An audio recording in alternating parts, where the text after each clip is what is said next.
para ipakita ang tunay na estado ng ating bansa. Ilahad ang mga pinakabagong balita at pangyayari sa ating bayan. Ipaalam sa taong bayan ang katotohanan at ipaliwanag ang mga hakbang na ginagawa ng pamahalaan upang manatiling payapa at maiangat ang pamumuhay ng bawat Pilipino.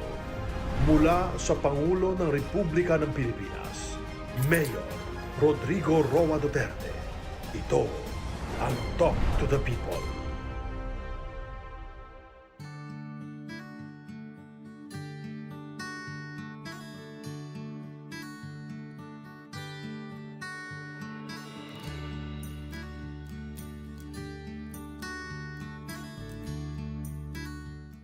Magandang gabi mga kababayan kong Pilipino.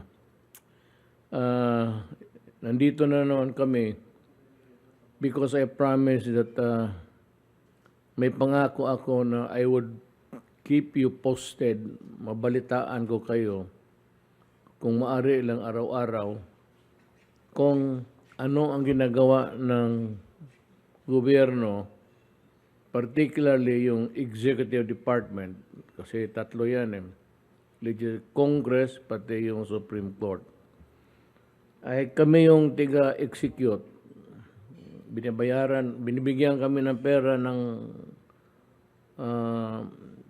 Kongreso at kami yung nag-i-implement. Kaya naman kung may mga kaso-kaso sa ano-ano mga ahensya o pribado, laban ng gobyerno o gobyerno laban ng mga private na tao, nandyan yung Supreme Court. So ngayon, dahil nga kina-question yung credibility ng ang departamento ng executive, hindi lang naman ako, pati yung mga cabinet members. So, lahat kami nakataya yung pangalan namin. You know, just like anybody else dito na Pilipino who is self-respecting, na interesado ka sa lahat na ang totoo lumabas para walang duda sa pera ninyo. Yan lang naman ang importante dyan, yung taxes. Where the taxes was spent for. At saka ngayon, in every dialogue like this with you, it is always the health of the people in view of the pandemic and itong ekonomiya. So hirap tayo sa ekonomiya, hirap naman tayo dito sa health. Ngayon, kung sa health naman natin ilagay lahat ang resources natin, nakafocus tayo dyan, mabagsak itong ekonomiya natin, babagsak ang Pilipinas. At kung marami naman patay, kung nandito sa ekonomiya lang, babagsak rin ang Pilipinas, masisira tayo. Kaya karapat-dapat lang na ibigay natin ang lahat ng mga datos para maintindihan ng Pilipino. Bago yan, gusto ko sanang ipalabas muna sa Pilipinas yung mga bunga ng the hardworking men and women in government to see to it that everything is in order in our country. Part of that is really the protection of the law enforcement sa health ng tao, kapakanan ng Pilipino, the protection of our children and of our economy. I'd like to, may PowerPoint man, may binigay sa akin, ito yung successful illegal drug operations in Zambales and Bataan. At ito yung PDEA with the PNP, AFP, ISAF, NICA, and Bureau of Customs successfully nag-operate sila at ito ang nangyari. Paki-run ng ano. The place of the encounter was dito sa ano is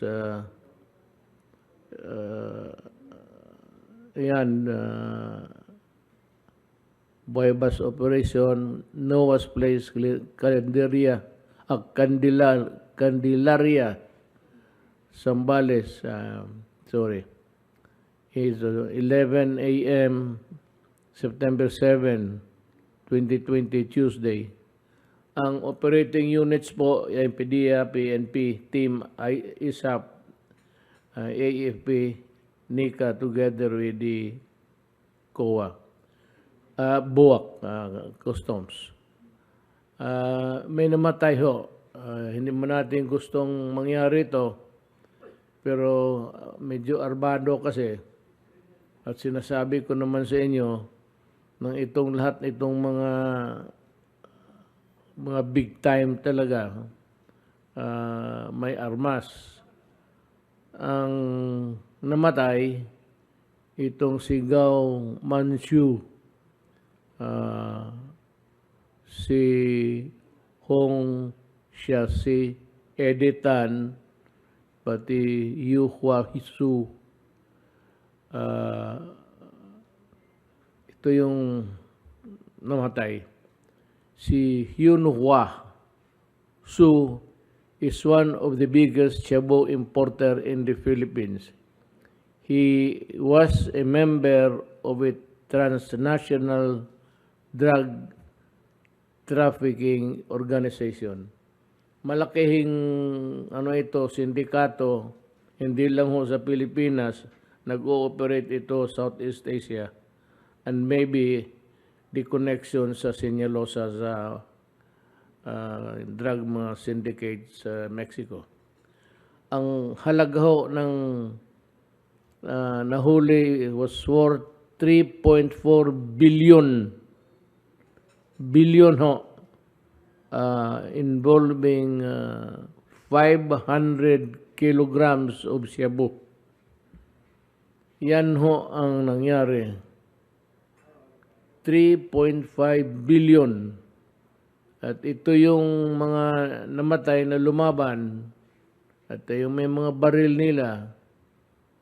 At yun ho ang nangyari. Dalawang operation to. Isa sa Subic, may follow-up sa Bataan. Any more slides? Ito yung shabu.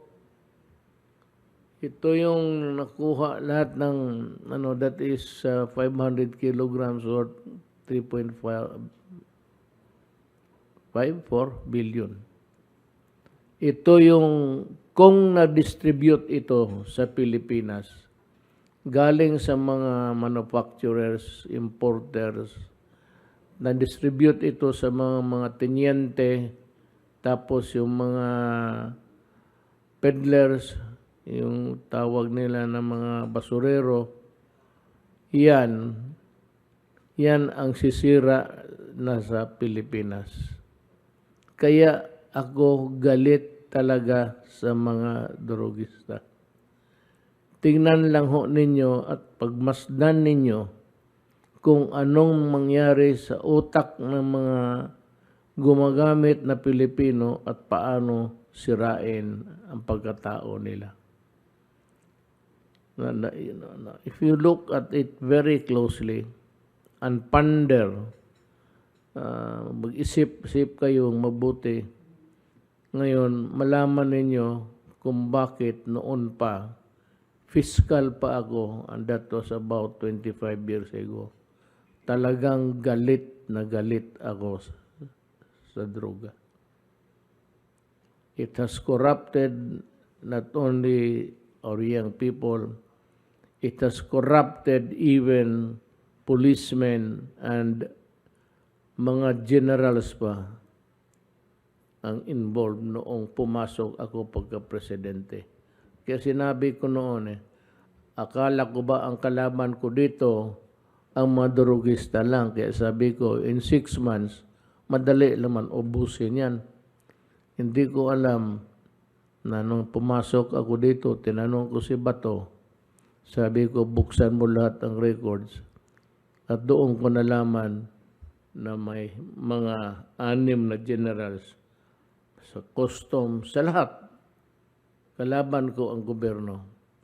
But this time, to the credit of our security forces, at ito naman ang kanilang accomplishment. So, at this early, I would like to extend my highest commendation and my heartfelt gratitude for protecting the country against the destruction of drugs. Wala na bang ibang... Sige, iran lang ninyo. Wala na. Itong follow-up operation dito sa Hermosa, Bataan, Tipo exit Barangay Tipo Hermosa, Bataan, 4 p.m. 7 September 2020. Follow-up operation to. Again, it's a joint operation ng PDEA, RO3, PDEA 11S, PDEA RO, NCR, PDEA SES, PDEA R1, PNP Drug Enforcement, NCR, Team ISAF, Philippine Navy, AFP, Joint Task Force, NOAA, NICA, and the Bureau of Customs. To them, I give you my snappy salute and congratulations. Of course, I will recognize your effort officially. Yung successful interdiction, nakuha nilang 18 kilos of Cebu worth 544 million. Evidence recovered, 18 kilograms of Cebu, 1 Toyota Land Cruiser, 1 Mitsubishi Montero, 1 Android phone, and 1 analog phone. Ang sakyan ho nila ay Toyota LC Black,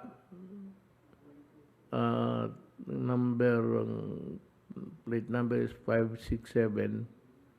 It was registered in the name of Quing Chang Shu. Filipino name is Ricky Cho. Address is San Fernando Street, Binondo, Manila. Hindi mo natin gustong makipag-away o kaya nga saktan yung mga citizens ng ibang bayan na kababayan natin. Pero we have to do this because we have to protect our country. Simple as that. So, tapos naman siguro tayo dito. Ito yung nahuli sa follow-up operations.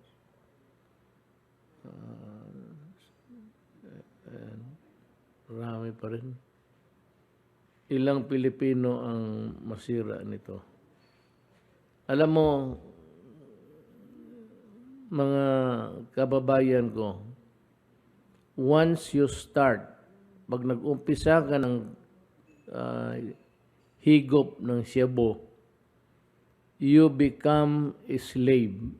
Slave ka na. Hindi sa isang tao, kundi sa isang chemical, and you are forever a slave of that chemical, and every day hanapin mo until such time mahuli ka or you commit a crime because you do not have any money or resources to sustain the addiction. Ako, naaawa ako sa inyo. Ganito yan eh.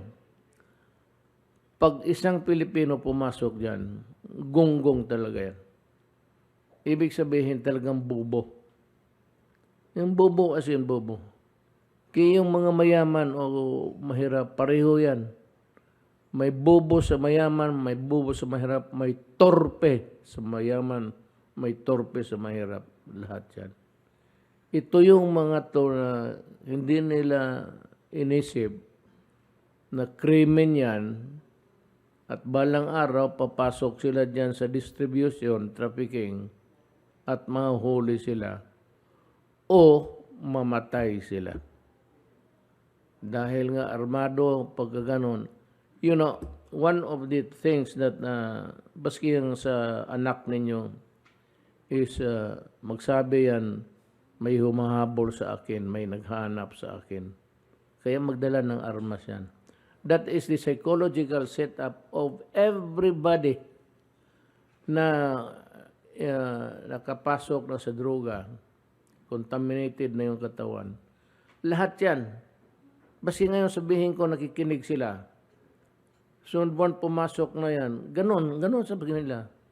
May naghahanap sa akin, may gustong pumatay sa akin. That is the reason why they are armed.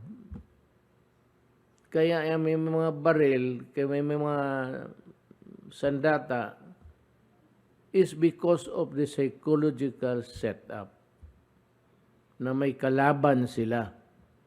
Yung hindi pa nagsasyabo ngayon, next month pumasok yan sila, ganun ang iisipin na nila.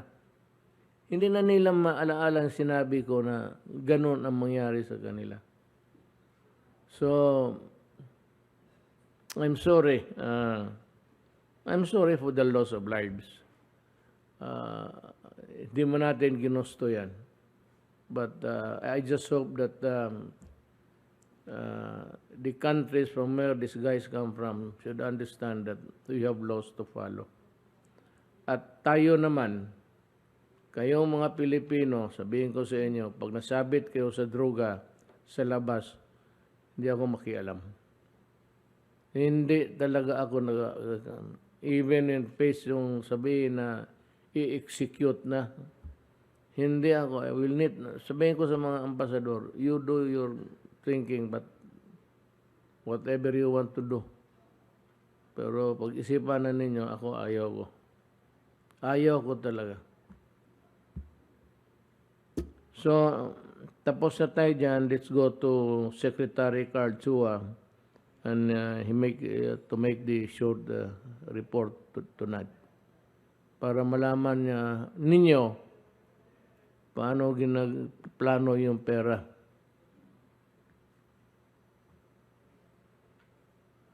Si Kendrick Chua, ating si Carl. Opo. Carl Kendrick. Naririnig niyo po ako? Yes, you go ahead, please. Okay, thank you. Good evening po, Mr. President, Senator Go, mga miyembro ng gabinete at kapwa kong Pilipino. Ang iuulat ko po ngayon ay yung contribution ng NEDA sa 0 to 10 point socio-economic agenda ng Duterte administration. Nagsimula po ang Duterte administration noong 2016 na may hangarin na by 2022 maiangat natin ang 6 na milyong Pilipino mula sa kahirapan at maging isang upper middle income country. By 2040 po, ang hangarin natin, dulot ng ating mga reforma ay wala na pong magugutom at magiging high income country ang ating bansa. Para mangyari po ito, sa simula po ng inyong administrasyon, meron po tayong 0 to 10 point socio-economic agenda. Ito po yung 0, peace and order. Number 1, macroeconomic policies. Number 2, tax reform.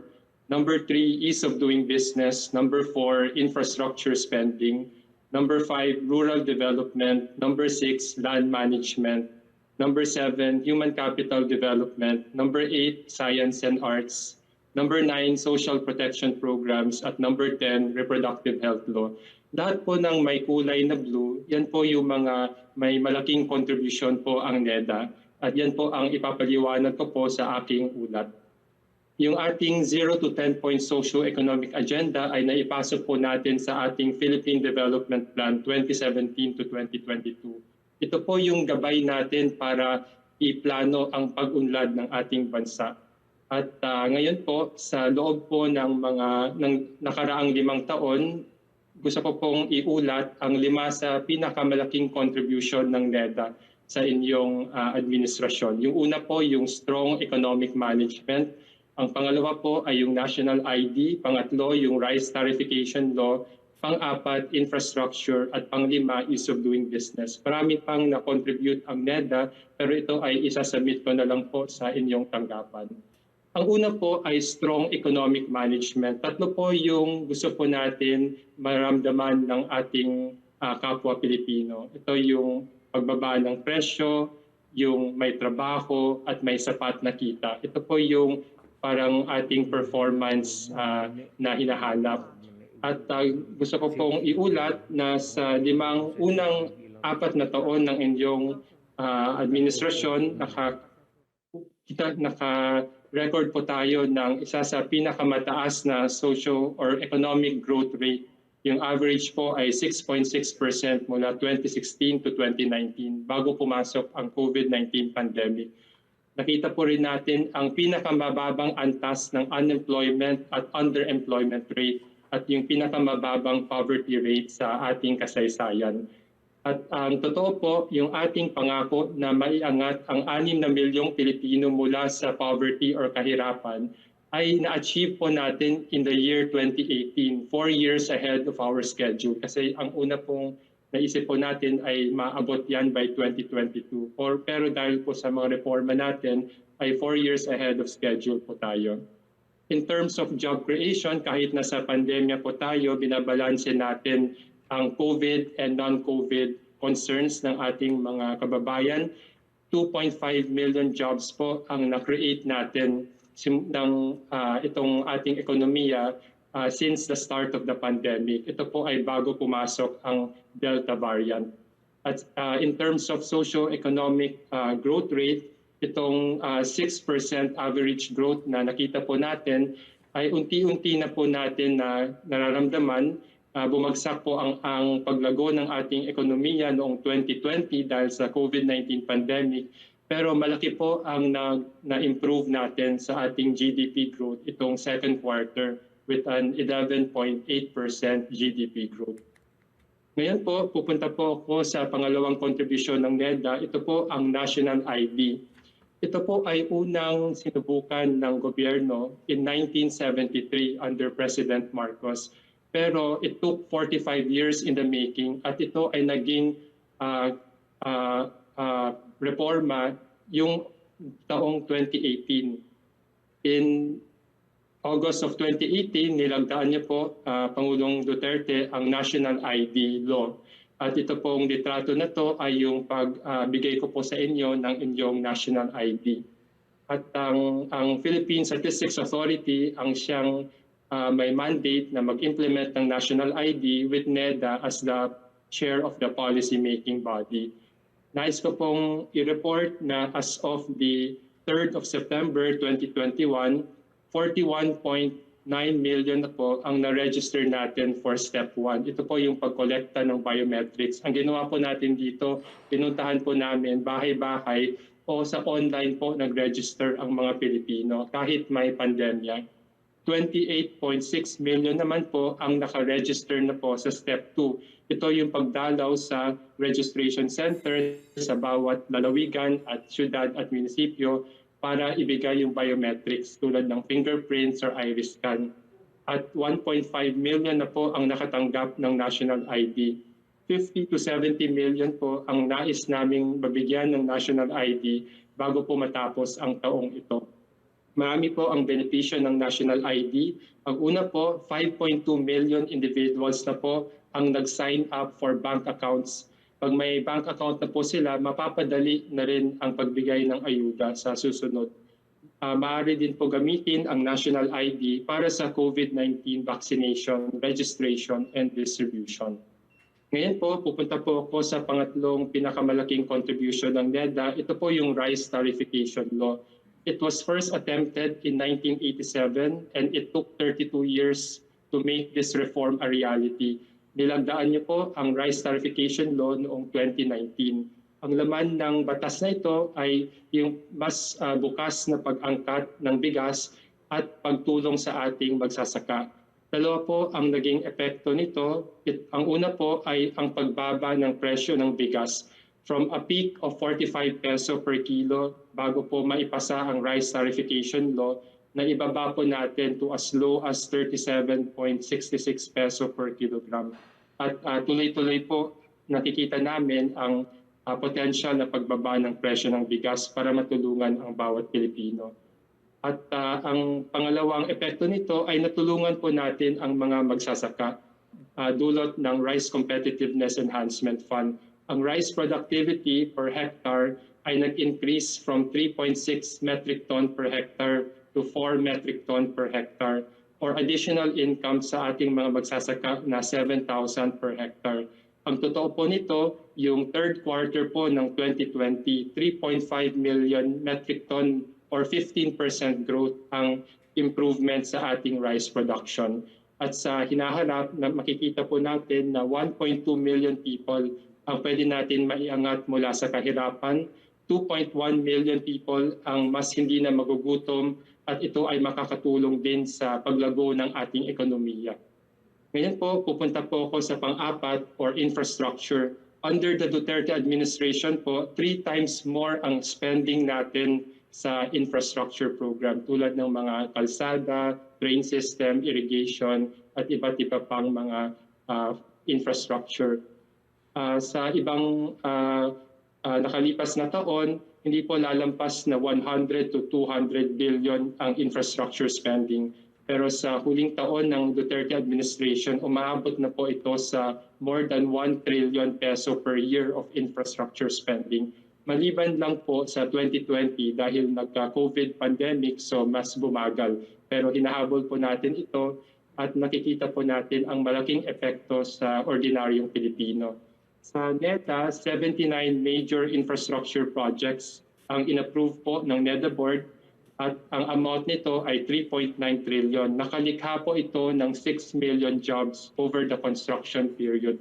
Ito ay isang dahilan kung bakit bumaba ang unemployment at poverty rate natin. Para sa ordinaryong Pilipino, itong mga infrastructure program ay nakatulong sa dalawang paraan. Yung una po, 43 billion peso ang savings ng ordinaryong Pilipino dahil mas wala ng traffic or bumaba yung traffic. At 41% average reduction travel time. Imbis na siguro 2 oras ay mga 1 oras na po ang average travel time ng isang ordinaryong Pilipino. Ngayon po, yung panglimang major contribution ay yung ease of doing business. Sa ilalim po ng inyong administrasyon, nakatanggap po tayo ng pinakamalaking improvement sa global ranking under the Duterte administration. Ayon sa ease of doing business law, ay naglaan po tayo ng maximum processing time. Halimbawa, simple applications, 3 araw dapat mai-process at pag hindi, deem approved. Yung mga complex, 7 days and so on. Ito ay na-recognize po ng international community. Yung ating ranking sa doing business na nire-record po ng World Bank ay nag-improve from 124th to 95th rank or 29-notch improvement. At ito po ay nakakatulong sa ordinaryong negosyante, lalo na yung mga micro and small businesses. Ngayon po, binigyan niyo po kami ng budget na umaabot ng 1.6 billion sa taong 2019 sa NEDA, Office of the Secretary, at 8.2 billion para sa mga attached agencies. Gusto ko pong iulat na sa NEDA, OSEC, yung aming utilization rate ay halos 98%. Ibig sabihin, ginagamit namin ang budget na nilalaan para sa amin. Sa attached agencies, ito ay 72%, pero ang malaking porsyento nito ay nakalaan sa Philippine Statistics Authority para sa National ID. At ang aming commitment ay matapos po ang 50 million registration this year. At sana po ay tuloy-tuloy rin bago matapos ang inyong termino ang ma-register ang iba pang mga Pilipino. Ngayon po, para sa pagtatapos, yung ating economic growth sa 2021 and 2022 remain encouraging. And if we grow by 4 to 5% po this year, next year po 7 to 9%, ay makakaiwas po tayo sa mga long-term scarring effect ng pandemic at makakabalik po tayo sa pre-pandemic level by the end of 2022 or 2023. Tatlo po yung pillars o yung enablers ng ating recovery. Yung una po, yung mabilis na vaccination program para bumalik ang confidence. Pangalawa po, yung safe reopening of the economy, pero may fit po nating imomonitor at yung pag-adhere sa health protocols. At yung pangatlo po ay yung full implementation of the recovery program, lalo na po yung ating 5 trillion budget for 2022. Ang huli pong slide ko po, meron po tayong natitirang mga economic reforms na sinertify niya na po as urgent. Ito po yung mga tulad ng Public Service Act, Retail Trade Liberalization Act at Foreign Investment Act. At ang layunin nito ay maka-attract po tayo ng more investment.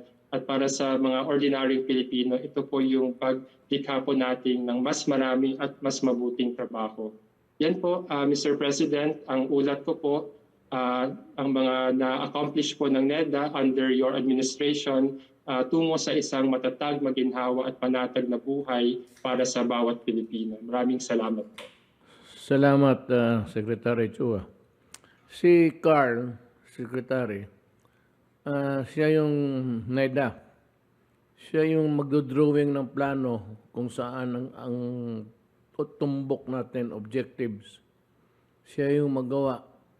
Tapos, yung implementing agency, yun na yung mga cabinet members.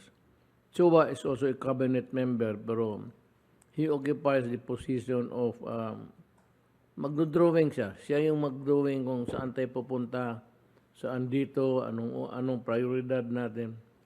He has the brain power.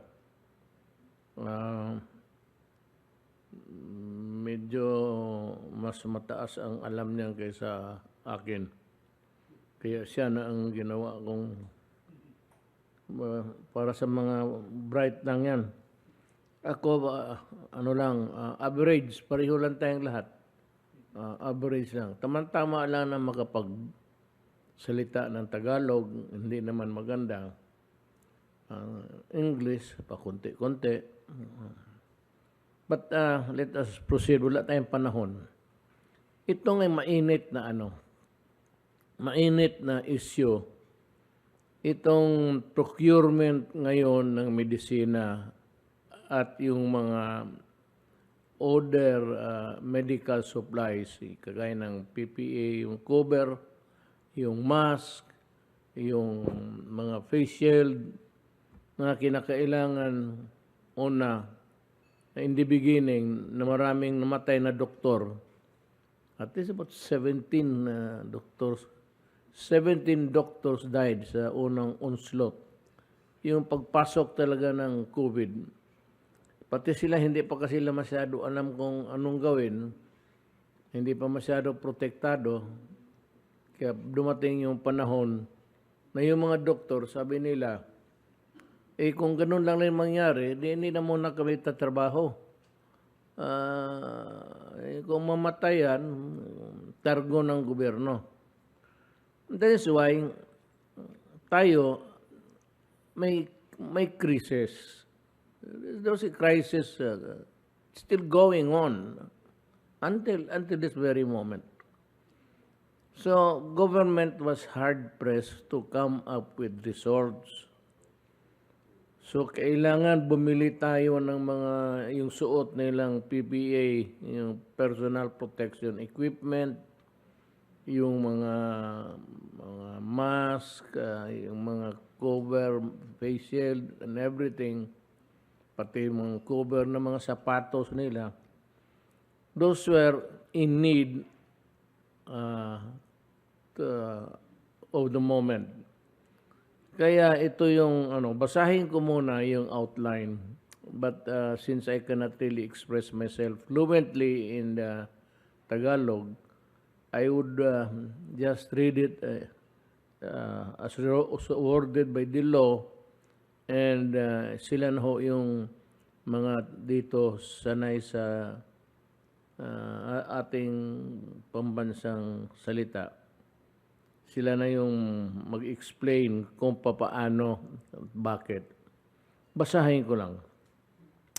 Under Republic Act number 9184, o the Government Procurement Reform Act, yung pagbili, it was provided in Section 53 that a negotiated procurement shall be allowed in case of imminent danger to life or property during a state of calamity. Ibig sabihin nito, pumapayag na ang batas na walang bidding-bidding basta merong kalamidad, kagaya sa nangyayari ngayon sa buong mundo.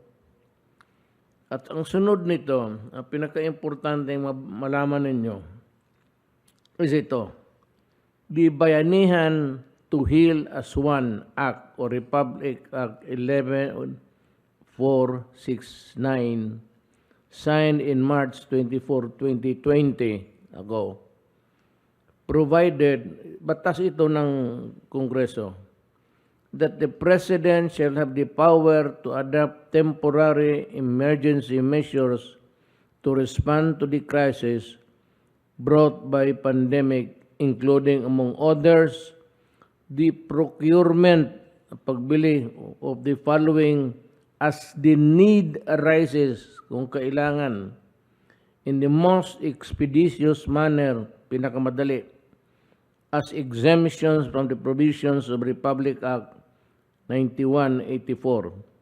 9184 kasi mandates na yung bidding. Alam mo, bidding umaabot 1 buwan, 2 buwan. Kaya ganito, sinadya ito ng mambabatas. Goods which may include personal protective equipment such as gloves, gowns, masks, goggles, face shields, surgical equipment, and supplies. It should be noted that under Bayanihan Act 1 and 2, the Executive Department is required to submit a regular report to the Joint Oversight Committee of Congress. Said reports were submitted weekly under Bayanihan 1 and monthly under Bayanihan 2. Ginawa namin ito. Ginawa ng Executive Department. Nagre-report kami. Nagbibigay kami ng report sa Congress regularly. Naka-reflect doon ang tungkol sa transfer of funds from PS to DBM. To PS-DBM from the DOH. In April 2020 report, which was the 5th report from the President, on page 12 thereof, it was mentioned that PS-DBM has issued a SARO dated 23 April 2020 in the amount of more than 45 billion pesos to cover the funding requirements for the efficient implementation of the programs and projects of the DOH under Bayanihan 1. Ano mo, interestingly, ewan ko kung ano ang what's in their mind. I cannot read. I'm not a mind reader. Ito si Senator Villanueva, Binay, De Lima commented that on that report under comments were focused on other matters. No other senator questioned Desaro or oppose the PS-DBM's action. Wala naman silang reklamo pag-transfer ng funds. Comments were most of the time very minor and were easily addressed by the executive department on the succeeding report. But now that the elections are coming near, nagging questions and accusations, nandiyan na lahat. The legislative department was given a proper forum to question the actions of the executive department, but most of them kept silent. So what is this, in aid of election or legislation? Ako mismo, again, I would like to disabuse the minds of all of the detractors of the government. Walang nangyaring korupsyon sa mga procurement ng gobyerno. Matanong man ninyo ngayon sa COA yung procurement at this early na wala pa sila. At saka yung unang report, yung unspent billions na tinuturuan naman ng... Yun o yung unang, tabi ko dalawang issue to. Yung unang issue is unspent.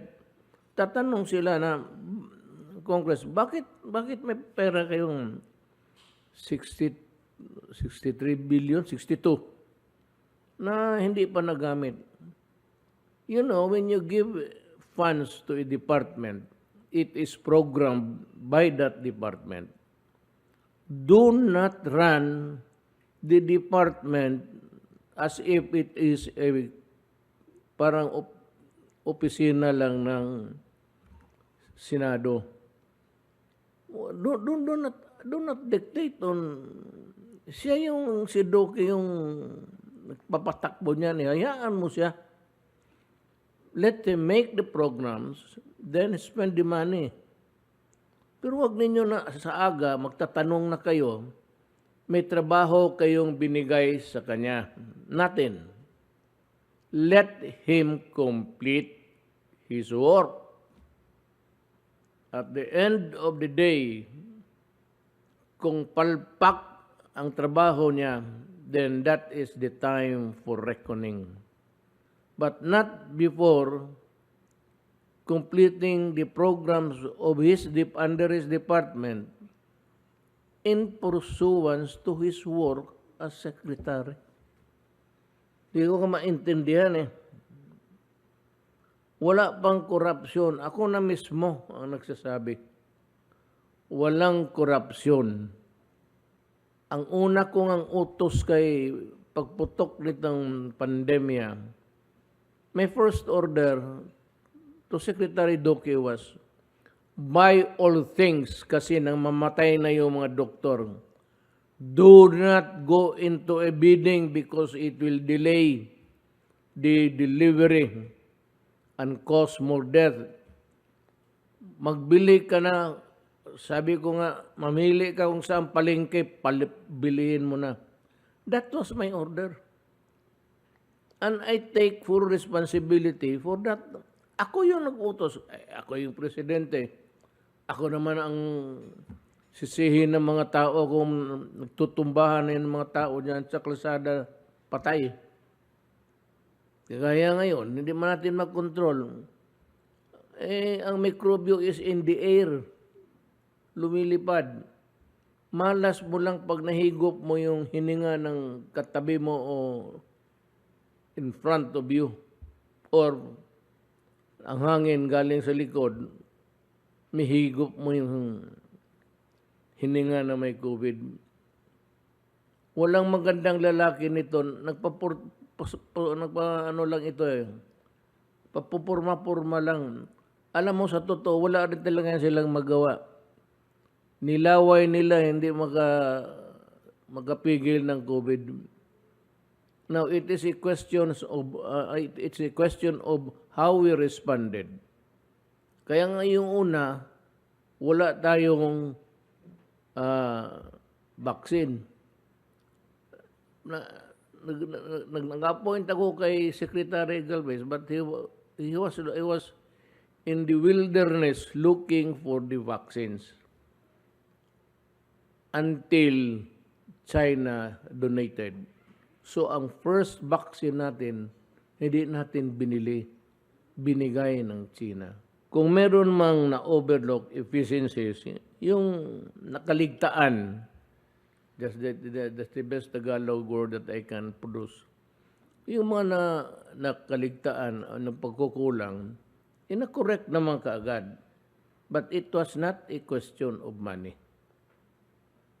Now, itong sa Blue Ribbon Committee, sa totoo lang, yung ginagawa ninyo ngayon sa administrasyon is really politicking.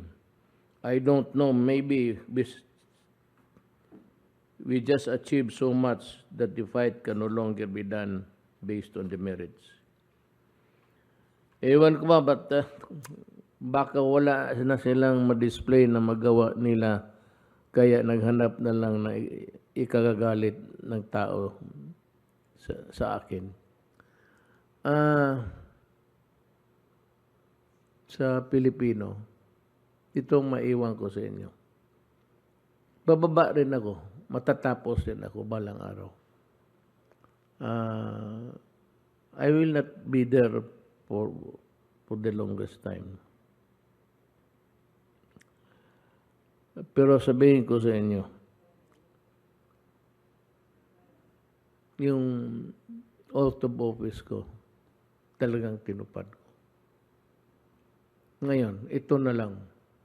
Kung maniwala kayo sa kanila, matagal na yan sila eh. Pareho kami, ako lang, mayor, sila mga senador. Pabalik ng pabalik yan sila. Tanungin ko kayo, may nakita ba kayo na magandang batas na nakatulong sa bansa?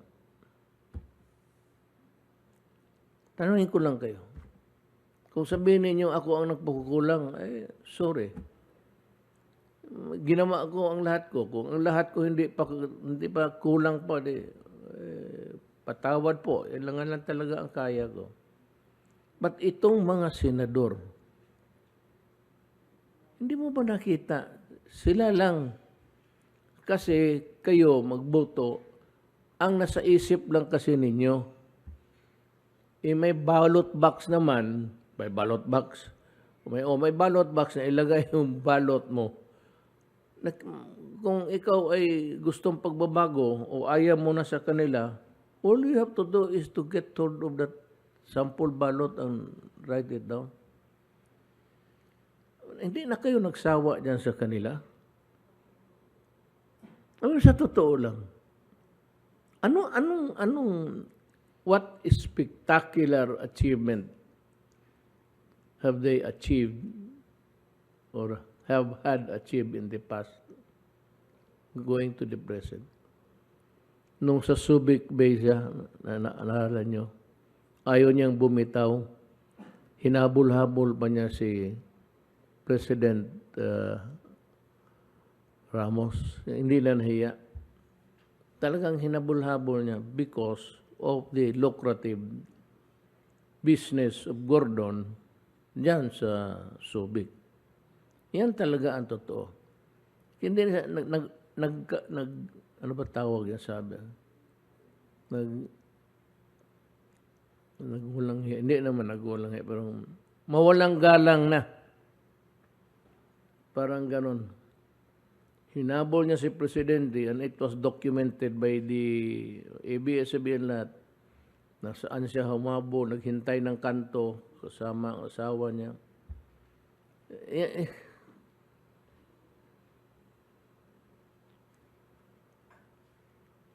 Sabi I don't know ano ni Ping. For as long as he would answer the right questions. Ang mahirap sa Senado ganito, intindihin ninyo na. You cannot tell the truth in the Senate. You know why? Because they would not allow you to complete your answer. Yung kalahati lang, sabak agad siguro na. Yun, maputol ka na. Even si Aguinaldo yung kuha nag-testify. Nagtitestify siya, kinat siya kaagad. He was not able to complete his statement. I challenge to kuha to remember that. Ngayon, kung kasama kayo sa barkada kayo, Dilawan, look at the behavior of your compatriots. Hindi maganda. You will never arrive at it. Hindi ka makadating doon sa totoo kung putulin mo ang isang testigos at ang idagdag mo yung iyong gustong lalabas na sagot. Ganyan si Gordon. Adversarial. Pagka humarap ka sa kanya, kalaban ka. Adversarial, mabuti na kami mga abogado na sa korte. Talagang adversarial, magkalaban tayo. Pero dinala ni Gordon yan sa Senado. Dinala niya yung abogado na kung magkaharap siya, may tinatanong siya, lalo na walang babara sa kanila, walang judge. Kasi kung ganito may iba, masabi, Your Honor, the counsel is going out of bounds. He is berating my witness. Wala eh. Sila lang, walang kapwa. Senador nila na magsabi, Padre, patapusin mo muna. Basta sila kanya-kanyang laro. Kanya-kanyang estilo. Yan kayo dyan.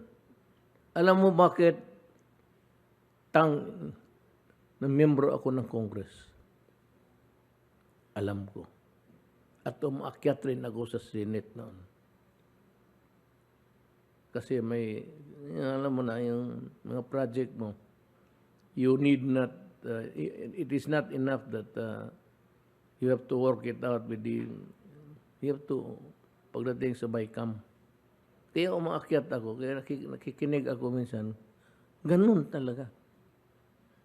Hindi nila pinapatapos. So, walang totoo na lumalabas. Kaya yung report nila, sabi talaga, mali ka, ikaw nagnakaw ka. Yung mga tao dyan, trabaho sa gobyerno, 34 years, 20 years, tapos ganunin mo. Walang hiya mo eh. Yan kayo. Puruan mo lang yan. Puro posisyon. Kita mo kung magtanong pa siya ang judge, siya ang prosecutor, siya na yung maghusga. Anong totoo lalabas niyan? Kaya sabi ko, I go back again. I'd like to revisit even kuwa, si Aguinaldo. Ay, nakikinig ako sa TV, pinotol. Magandang trabaho ba yan? Tingin mo kasi sa kanila, adversarial. Hindi adversarial yan, iho. Iho di kagang. Alam mo sa aming Bisaya, pag iho di, siyempre, hindi mo naman, iho di kagang. Kagang is crab. Iho di kagang. Ganun ka. It's about time that makita rin naman. Ilang witnesses na all these years, Gordon, na dumaan sa inyong pinagsisigawan ninyo. Buboto kaya yan sa inyo ngayong eleksyon? Think about it. Itong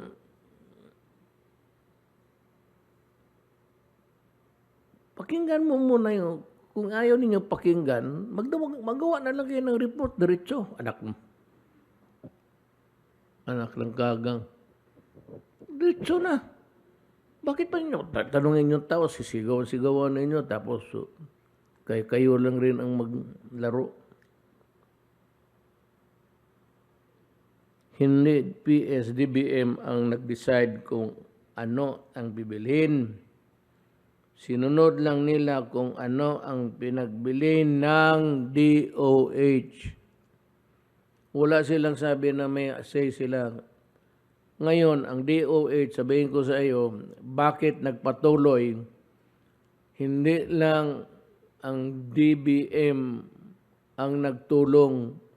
Maraming nagtulong sa DOH kasi hindi nila kaya talaga. Milyon. Ang trabaho, minsan titignan mo pa isa-isa. Kaya ganun yun. May I have a deliberate view before the use of the face shields? Ako noon, sabi ko na tanggalin na ninyo ng face shields kasi binabasa ko naman ng ano sa Amerika at lahat. Wala namang face shields. Sabi ko na pwede na siguro tanggalin yan. Pero nung dumating itong variant na Delta, natakot ako. Yun, mali ko yun. Ako ang nagsabi na wag na. Admitahin ko yan. No problema. Akin yun. It was my call. But I believe in good faith noon na talagang hindi na kailangan. Kasi sa ibang bansa, sabi hindi naman, huwag mo lang inudnud yung mukha mo dyan kung saan mo. No. Remember, ngayon ha, ito alcohol. May I remind everybody, it is not discourteous at this time. Pag magkamay ka o mag-ano ka tapos mag-ano ka ng alcohol sa harap, huwag kang mahiya kasi it's the call of the moment. Yung pare, magbili ka rin ng iyong alcohol. Now, I would like to turn you over to maraming resource person. Si Secretary Roque, Secretary Galvez. Ito si Secretary Mon Lopez. Siya yung DTI, Department of Trading. Siya yung makasabi na ano yung presyo na binili nila, sabi nila mahal. Bakit mahal yung panahon na yon? Kasi siya yung nagmumonitor ng mga presyo. Siya ang makasabi. Mon, he will be unahin ko siya tapos maybe another is Vince, pati si Galvez. Si Secretary Duque wala na.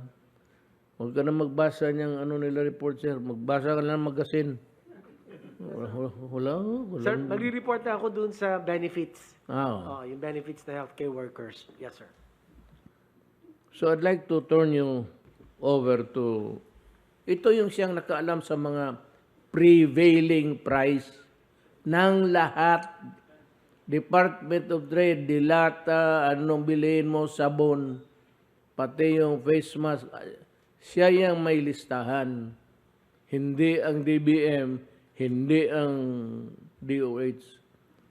So I'd like to call on Secretary Lopez to make a statement. Salamat po, Mr. President, mga Senator Bongo, mga kasama sa kabinete, fellow workers in government, sa ating mga kababayan. Tama-tama po, Mr. President, kasi kung tatandaan natin nung isang taon, last year lang po, nung nag-umpisa yung January, unang sakuna yung pumutok yung taal. Nagkaroon bigla ng demand sa mask. Ang mask na kinailangan noon, N95 pa, yung mas makapal. Prior to that, wala naman hong pumapansin sa mask, sa mga face mask, wala hong gumagamit yan. Kailangan maalala natin itong mga nangyari dahil ito ho talaga ang nag-determine ng paggalaw ng presyo. At alam po natin, ang tinatawag na law of supply and demand. Ganun lang po kasimple, hindi ho natin talaga maaalis yun. Kaya nung nagkaroon, out of nothing, walang nagde-demand, biglang maraming naghanap. So talaga hong umakyat ang presyo. At wala rin tayong local producers. So wala rin tayong mabilhan dito. At nag-try tayong bumili abroad. wala rin gustong mag-supply kasi after ho nung taal, dyan na po nag-umpisa yung dumala ang kaso ng COVID. Kung maalala po natin, February. Kaya towards March 15, dineclare nyo po unang-una yung ECQ. First time, March 15, naalala po yon. Sunod-sunod ang meeting natin, halos araw-araw po. At nung March 15 na yon, dahil dumalala na ang kaso, dumadami na, may community transmission, all of a sudden, dumarami na rin yung pangailangan sa mask dito ho sa suot natin ngayon. Naalala ko po, nilista ko ho dito, nung unang parang may mga naghahanap na ng mask, January pa lang, yung presyo ng mask noon, umakyat na. Dati less than 1 peso, naging piso hanggang 8 piso. January, ang bilis ng pag-akyat, very high. Nung February, eksakto, February 11, nag-declare na po DTI-DOH ng SRP, 3 to 12 pesos. Mas mataas na, pero 3 to 12 pesos lang. Pero ho, nung March 16, nung nagkaroon na tayo ng ECQ, 28 pesos na. In fact, lumabas ho yan sa maraming dyaryo. Pinakita ko ho nung last time nag-report tayo na talagang actual ho mga nangyari. Hindi ho, may basihan to yung data natin. 28 pesos ang naging SRP po natin, DTI-DOH. Yun po yung March 16 po yun. Tumakbo ho yun hanggang August 10, nag-release ulit tayo ng SRP, still 28 pesos. Ibig sabihin, up to that point, nasa ganun pa rin ang presyuhan ng face mask na ganito po. At nung September 9 lang, in-adjust namin ng DOH to 25 pesos. Ibig sabihin, bumaba lang siya ng bahagya. At pati November 18, nandun pa rin ho sa 25 pesos. Habang nangyayari ho yun, over time, tayo ho nagkukumbinsi rin ng mga local producer, kasi wala hong nagpuproduce dito, na sana mag-produce din sila ng mga critical medical devices. Face mask, coveralls, yung kulay puti, face shield, dahil lahat ho yun, hindi ho pinoproduce dito. And when we were trying to source, tayo po, sila Secretary Galvez, NTF, SecVins, even abroad, wala hong gusto magbenta because sa kanila may shortage din. Wala namang gusto magbenta, so tayo walang supply. And in the meantime, nandyan na ho yung nagre-reklamong mga healthcare workers, mga pinipicturean pa nila na ang suot nila, mga plastic na lang. Kaya ho, ganun din ang pressure sa atin na mag-source. And I remember DOH and with the PSDBM, talagang pressured silang makakuha na kaagad ng mga supply. So ganun po yung presyuhan po nung time na yon dahil wala ho talagang supply. Ngayon ho, yung kanina narinig po natin dun sa hearing, yung isang producer, yung EMS, actually ho, kasama ho yan sa mga in-encourage namin mag-local production. Marami hong kumpanya na nag-umpisa na. Sila ho nag-initiate naman, nag-umpisa mag-produce ng mask. Sa amin, nire-recall namin yung record nila, I think nakauna silang parang siyempre nagpasok ng makina yan, electronics company ho sila, hindi naman gumagawa talaga ng face mask. But they heeded the call of government na umpisahan ng local production para we will not depend on imports. And by the way, starting the local production at that time was also challenging. Dahil even the raw material, itong tela mismo, nagmahal at nag-shortage din. Dahil imagine, lahat ng ibang bansa nagpuproduce out of nothing, biglang kailangan nila mag-produce. So, sa madaling salita po, yung local production natin, meron tayo nung mga time ng February, pero exporter. Sa Bataan po yon. So, ina-export po niyan. Ang ginawa ho natin doon actually, dahil hindi ho naman tayo nag-impose ng export restriction, kinausap po natin, parang moral suasion, pwede ba yung ina-export mo mag-allocate ka locally para lang may masupply dito. So, yun yung first source ng supply natin from that local producer, pero exporter ho yun. But here comes other companies nag-locally produce. So, yung EMS example, I remember mga towards end of May na sila nakapag-produce. And towards June, nakasupply na sila sa PSDBM, sa gobyerno, nung sumali na sila sa bid, at nakapasok naman ho sila. Pero towards June ho yun. Kaya doon naman, napababa na yung presyo. Kasi doon nga ho, may mga iba ng nag-sources, meron na tayong ibang nakukuha imported. And I remember even China at that time, nag-improve yung cases. Nagmura ngayon yung maraming available mask from China. So nakapag-import na rin ng mas mababang presyo after that. But if you talk of March, April, May, mataas pa ho yung presyuhan talaga noon. So yun lang po, Mr. President, bali pagdating mo sa presyo, talagang malikot at that time. Because imagine, dati walang naghahanap niyan, biglang lahat ng citizen, lahat ng Pilipino, ni-require natin at certain point na mag-mask. So ang demand biglang milyon-milyon at walang local production. So yun ho yung sa presyo. Masabi ko lang ho, nung after itong nag-repurposing manufacturing tayo at nakapag-umpisa ng mga local producers, in-encourage natin silang sumali sa PSDBM sa mga bidding. Para siyempre sila mag-supply. Para nga hindi lahat ini-import kasi kaya natin dinevelop yon. So eventually ho, may mga nakapasok at nakapagbenta na rin. Nakasupply. And naalala ko in one report that I made in Davao sa inyo po, I was happy reporting na may mga local suppliers na tayo. Dati zero. Yung production ng face mask, coveralls, we were happy to say na meron na tayong local production. But it started June onwards, Mr. President. Kaya doon lang ho tayo talaga nakapag-produce ng marami. In fact, doon sa pinabid ng PSDBM, sa pagkaalala ko, hindi pa rin kaagad masuplayan ng todo-todo. I think ini-spread pa yung delivery kasi hindi kaya ng malakihang volume. So, Mr. President, yun po yung update natin sa presyo at yung kakayanan ng local manufacturer na sumali sa local procurement, yung procurement po natin. Salamat, Secretary Lopez.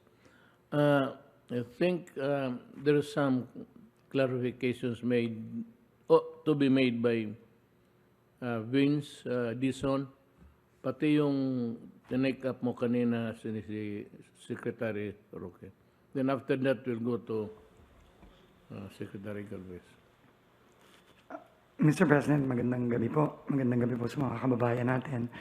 Ang gusto lang po namin i-clarify ni Secretary Galvez, yung pong sinabi ni Secretary Galvez kanina po sa Blue Ribbon na nais ko po sanang susugan, Mr. President, na nung panahon po yun, marami po sigurong nakakalimot dun sa sitwasyon natin nung March, April, May of last year.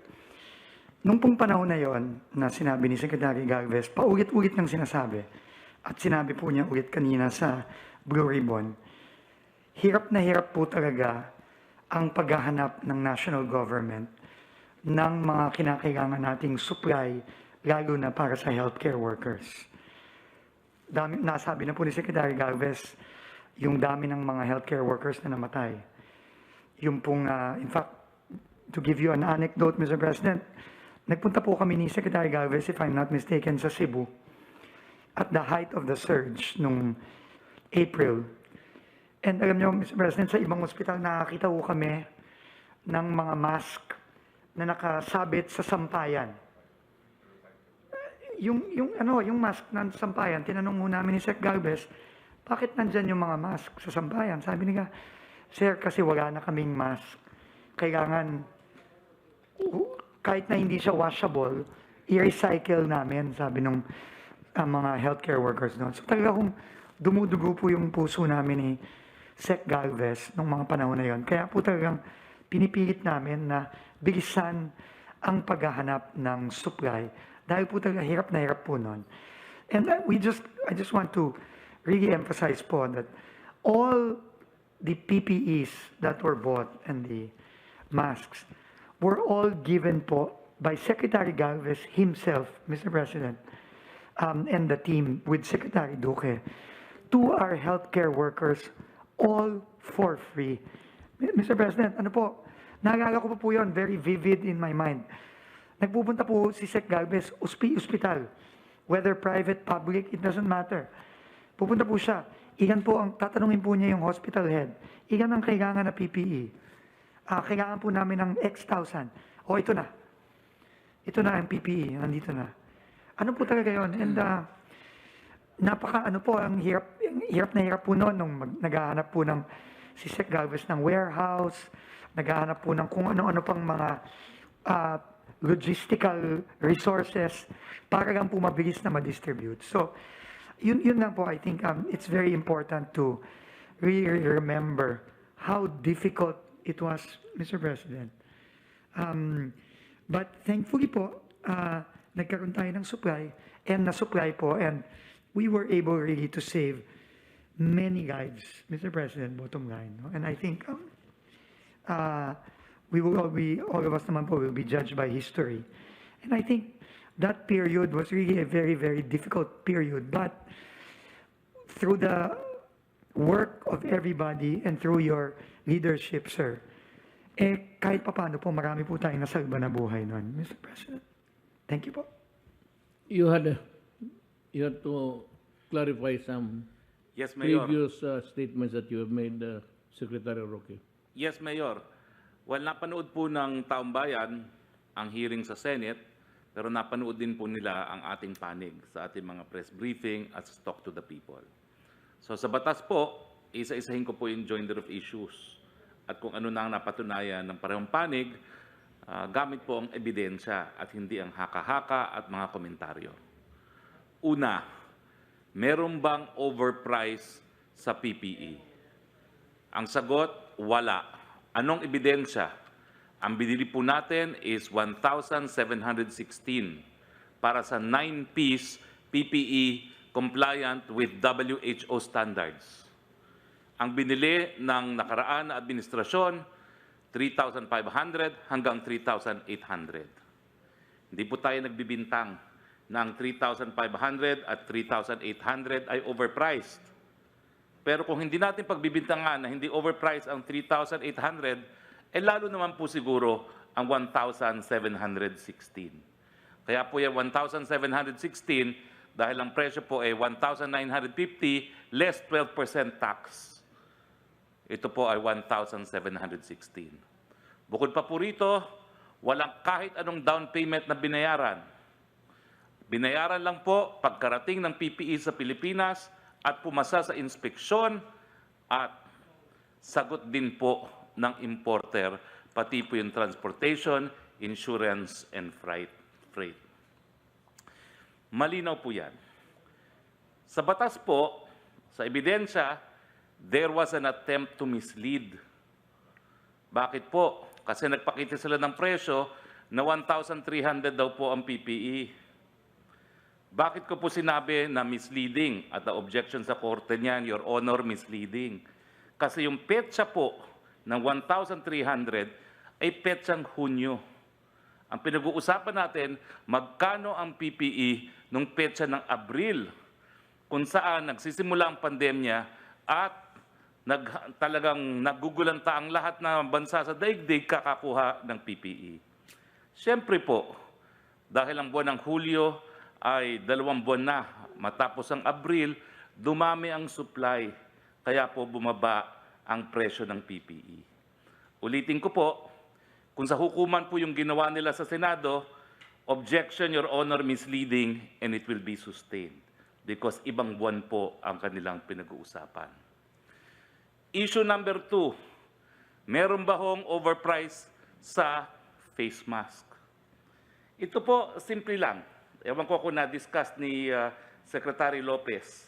Noong Abril, Secretary Lopez, for the record, magkano ang suggested retail price ng mga face mask? Again, nung March, April, nasa 28 pesos ang face mask, SRP.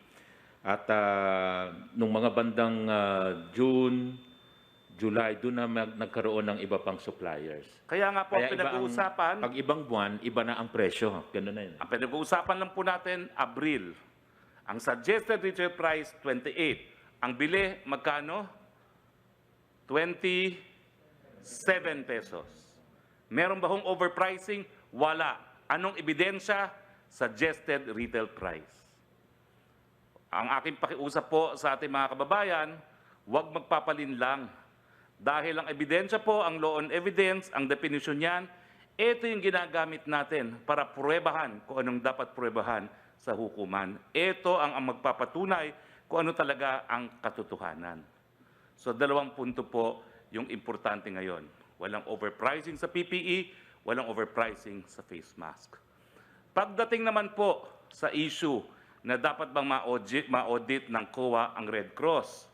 Again, misleading, Your Honor, dahil sinasabi nila hindi raw pampubliko ang Red Cross, dapat walang jurisdiction ang COA. Mali po yan. Dahil sa ating batas, unang-una, miski ikaw po ay pribado, ikaw ay NGO, pag tumanggap ka ng salapi na galing sa kaban ng bayan, i-audit ka ng COA. Full stop. So sa akin po, walang legal na basihan yung sinasabi nila na hindi po pwede ma-audit ang Red Cross. Bakit ba ho kasi sinasabi nila na pribado ang Red Cross? Well, sa batas po at mga taong bayan, sambayanan, ang Red Cross po ay sui generis. Ibig sabihin, one of its kind. Bakit po? Binuo po ang Red Cross para po makapasok sa lugar na mayroong digmaan para magbigay ng humanitarian assistance. Kung gobyerno po ang Red Cross, hindi siya makakapasok sa lugar na may digmaan. Kasi oftentimes ang digmaan, gobyerno at rebelde. Pero para makapasok sila, binuo ang Red Cross based on neutrality, confidentiality, and humanity, para nga po hindi naman mamatay sa battlefield yung mga sugatan ng mga mandirigma. Kaya hindi po siya po pwedeng maging pribado. Dahil kapag siya po ay naging gobyerno, hindi siya papapasukin sa lugar ng digmaan. Pero, meron po siyang public na karakter. Sa katunayan po, lahat ng empleyado ng Red Cross, miyembro ng GSIS at hindi ng SSS. Kaya po meron siyang public nature kasi binuo po ang Red Cross sang-ayon sa Geneva Convention na lahat ng bansa sa daigdig ay kasapi, kasama po ang Pilipinas. At ang kanilang gawain nga po ay pampubliko, yung pagbigay ng humanitarian assistance sa digmaan at sa mga kalamidad. Kaya po sui generis ang Red Cross. Ang dapat malaman ng taong bayan, sa bilyong-bilyong siningil niya sa ating PhilHealth pagdating sa RT-PCR testing lamang. Magkano ang siningil niya? Kasi, Mayor at saka mga kababayan, iba po ang singil kapag ang makina at ang test kits ay donated. Dapat po yan 1,100. Pero sa lalong matagal na panahon, 4,000 ang singil nila, binaba nga 3,400. Pero kami pong mga kawani dito sa Malacanang, doon po tayo nagpupunta sa National Children's Hospital o kaya sa NKTI dahil nga po donated ang makina, ang bayad natin 1,100 at hindi 4,000. Yan po ang dapat tutukan ngayon sa mga maraming bagay ng ating COA. At isa pa po, kasi nga po palasigaw na tatarantang PhilHealth, humingi sila ng advance payment. Pero sa COA rules po, dapat walang advance payment, dapat reimbursement lamang. Pero matter of fact record po yan, hundreds of millions ang hiningi nila by way of advance payment na ginamit naman nila para din doon sa mga RT-PCR equipment and paraphernalia nila. Yun lang po, Mayor, at magandang gabi po. Thank you, Secretary Roque. In addition, I'd like to just also read the law, the wordings of the law, para maintindihan ng lahat. Alam mo, si Gordon mahilig sa investigasyon. Ngayon, yung Red Cross na pinakamatagal, siya ang humawak. As far as I can remember, Boy Scout pa ako noon, Red Cross na yan siya. Totoo lang. I don't know if he was there also. Pero ikaw, Gordon, mahilig kang mag-imbestiga ng anomalya, katiwalian. Pero pagdating sa iyong Red Cross na hinawakan mo, parang propiedad mo, for the longest time, hindi ka na natanggal dyan, dapat palitan ka na. Pero kontrolado mo kasi, papaiyak tuloy ako sa iyo. Dali. Ngayon na, ikaw na yung i-audit, ayaw mo. Bakit? Ano ang sabi ng batas? First, Article 9 of the 1987 Constitution says that the Commission on Audit shall have the power to an authority and duty to examine, audit, and settle all accounts pertaining to the revenues and receipts and expenditures or uses of funds and property owned or held in trust by, pertaining to the government or any of its subdivisions, agencies, or instrumentalities, including government-owned or controlled corporation with original charters and on a post-audit basis. These include such non-governmental entities receiving subsidy or equity, pera, directly or indirectly from or through the government, which are required by law or granting the institution to submit to such audit as a condition of subsidy or equity. Also mentioned in Section 4, the Commission shall submit to the President and Congress within the time fixed by law an annual report covering the financial condition and operation of the government, its subdivisions, agencies, and instrumentalities, including government-owned or controlled corporations, and non-blah, blah, blah.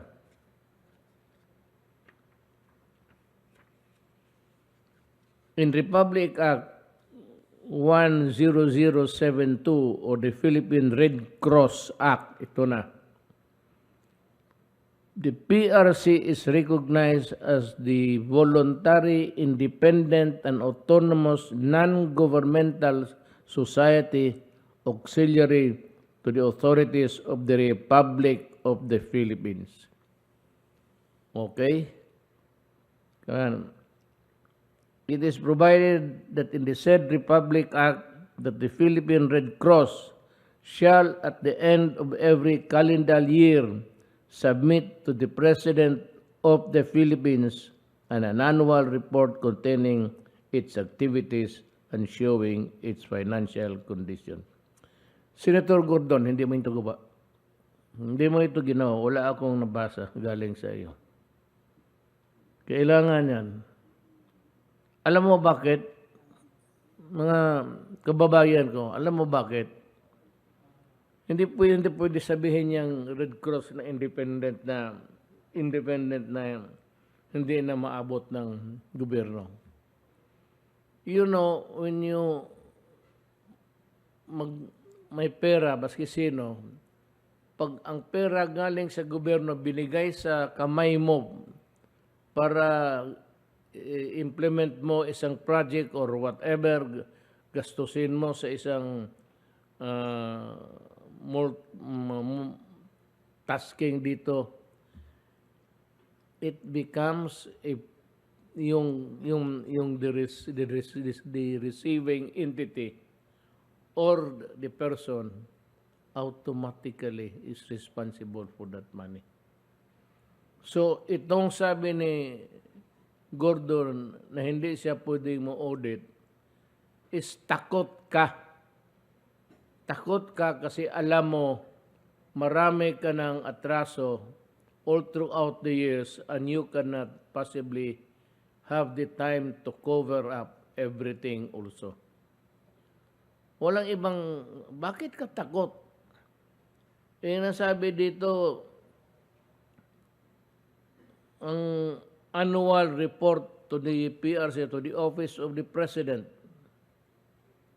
Bakit ka sabi mo na hindi ka tumatanggap ng pera? Tumatanggap ka ng pera galing sa PAGCOR. Tumatanggap ka ng pera sa itong sugal. PCSO, kasali ka ba sa sugal? Pala. The subsidy is made to the Philippine Charity Sweepstakes Office, which allocates at least one lottery draw yearly to support the Red Cross disaster relief operation aside from the existing lottery draws of the blood program. So, I would like to contradict you publicly and maybe lecture you. Pareho man tayo abogado on the finer points of law. Kung ang imong Red Cross mo tumatanggap ng pera, gumagastos ng pera ng gobyerno ng Republika ng Pilipinas, you are subject to an audit. Hindi pwedeng hindi. Pera ng gobyerno. It might be an independent body. International Red Cross kasi yan talaga eh. So, we do not intervene in, no, nothing there. Except that we give money. To that extent, the interest of the Republic of the Philippines come into play. Kailangan malaman namin kung yung binigay namin sa iyo ng ilang taon na, nasaan na, Senator Gordon. I am demanding an answer and I am going to ask for the copies of the audit so that we can go over it and compare it with the copies of the audit sa COA. Total, under the law, it's all public documents. We can dwell on it, delve on it, and find out if you have been faithful to your country and to your office.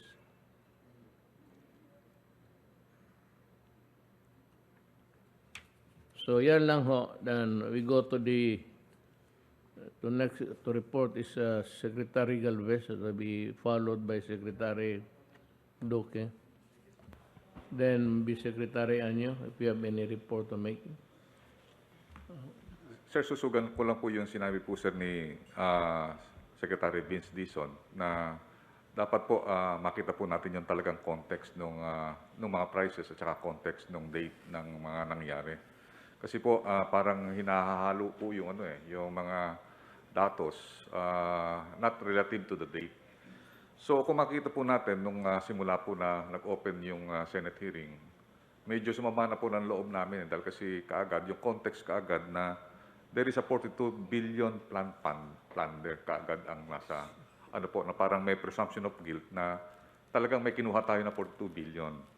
At the same time na parang they are painting na there is anomalous transactions on the government procurement of the PPEs and also government supplies. Yung tama po yung sinasabi po ninyo, Mr. President, na parang yung PSDBM kaagad, they painted black. And they even, yung personal po ni Lloyd, ay talaga pong tinitingnan lang na parang pinipintahan po na pangit. Sir, sa totoo lang po sir, kasi ako po parang nakukonsensya ako kay Lloyd dahil kasi ako po ang nag-recommend sa IATF na bumuo po ng tinatawag na task group resource generation and logistics. Dahil nga po nung tinawagan ko po si Major General Buca, yung pinakamagaling na logistics ng Armed Forces, pina-evaluate ko po yung logistics capability at saka procurement ng DOH at saka ng RITM. Kasi kailangan po natin bumili ng PPE at saka bumili po ng tinatawag natin mga test kits. Sa evaluation po ng ng logistics ng Armed Forces ni General Buca, sabi niya, sir, mahirapan po ang DOH kasi overwhelmed po ang kanilang mga tao dahil kasi kalahati po kanilang mga tao sa mga procurement may COVID na at saka talagang halos hindi na nagkakaroon po tayo ng skeletal noon that time. So talagang sabi niya, sir, hindi na kaya yung massive na kung bibili tayo ng PPE na 3 million in one bulk, hindi po nila kaya. So ginawa po namin, nag-organize po kami, ang ginawa po namin noon kay Secretary Lorenzana, sir, kung pwede, gamitin natin ang Armed Forces. Gamitin po natin yung logcom kasi wala pong warehouse ang DOH sa pag-imbak ng mga PPE. Ang medyo masakit po sa presentation ng Senate, yung chairman, bigla pong may picture na lumabas yung kaagad yung kay Paildon. And he painted the picture na merong, sabi niya, pagka nandun si Paildon, may anomaly. Nandun po yung mga ano niya po. Parang doon po, kasi I'm a former Armed Forces Chief of Staff. Ang laki ng tulong ng Armed Forces po at saka ng OCD, considering that the Secretary Lorenzana is the head of the NDRIMC sa DND. At sa kanya po, nakano po yung talagang preparedness ng ng mga disaster response. And gusto namin talaga na NDRIMC magamit po. Dahil kasi yun po talaga ang nasa law sa NDRIM law. Ang OCD po talaga ang mag-response as logistics hub. Siya po actually authorized na tumanggap ng mga consignment ng mga donation. OCD lang po ang pwedeng tumanggap niyan. So yun po, nung panahon po na yun, Mr. President, kahit na ang US at saka Canada at saka yung mga Western countries, wala pong makunan ng face mask at saka mga PPEs, kumukuha po sila sa China. Hindi po tayo pinapavor ng China dahil kasi sa tutusin po, tama po si Sec Vince na at saka si Secretary Lopez na wala pong capacity tayo ng po, sir, Mr. President. Nung sinabi niyo po sa akin na you produce PPE, nag-meeting po kami ng TGRML ng April 2. At yung sinabi ko kay Lloyd, produce ka. Sabi kasi si Mr. President, pagka siya nag-utos, 2 araw, 3 araw, dapat meron tayong result. So yung April 2 po, April 6 kagad po, meron tayong kagad first flight. Bakit natin ginamit ang C-130? Kasi po, sabi ng supplier, pagka papatay-patay kayo, mawawala yung supply, kukunin ng ibang countries kasi nag-aagawan po ng supply. So ginamit po natin, kaya po sinabi nyo na ang instruction nyo, expeditious. The most expeditious way is to get it from C-130. So yung ginawa po natin, whole of government, at ginamit po natin yung resources ng armed forces kasi sila lang po may C-130. Wala pong lumilipad na dahil kasi lockdown po tayo. So, ang ginawa po natin, nagkaroon po tayo ng parang nag-present po sa akin ng TGRML kasi sa TGRML, yung procurement service of yung PSDBM, sila ang procurement involved. And then yung OCD, pwede rin sila nagano rin sila, pero ang concentration nila doon sila sa mga local manufacturer. Ganun ang namin kasi ang OCD, meron din silang NDRIM fund. And at the same time, yung OCD po, sila ang logistic distribution.